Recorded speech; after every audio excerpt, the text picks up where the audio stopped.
Mnogi su ostali u šoku kada su saznali da je njihov brak došao do kraja, da se razvode.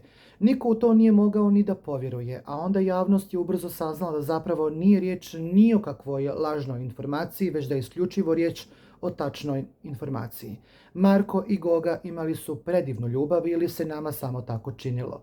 U jednom momentu saznalo se da se i Marko i Goga razvode nakon toliko i vremena ljubavi i zajedničkog života.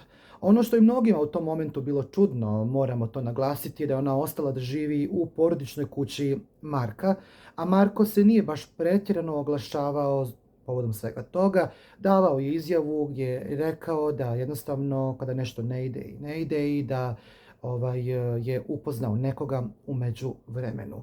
Na društvenim mrežama ovoga puta isplivavaju raznorazne fotografije njega sa raznoraznih proslava, veselja i naravno da se spekuliše priča da li je i neka djevojka pod navodnim znacima kriva za njegov razvod. Ovoga puta na društvenim mrežama isplivala je i njegova fotografija sa jedne proslave, a na toj proslavi je i djevojka Saška, a javnost se pita da li su ona i Marko zajedno, da li uživaju u ljubavi i da li se zbog nje razveo.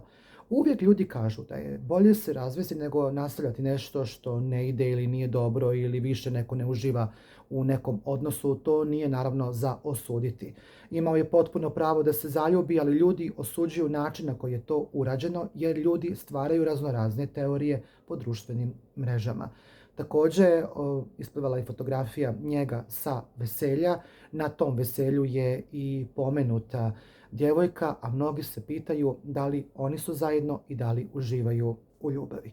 Naravno, kada je informacija isplivala da se Goga i Marko razvode, odmah je tu krenula priča o prevari, o raznoraznim situacijama. I naravno da je javnost iskomentarisala ovo na društvenim mrežama jer su oboje javne ličnosti. A kakvo je vaše mišljenje? Da li je bolje ostati u braku koji ne funkcioniše ili je ipak bolje da svako krene svojim putem?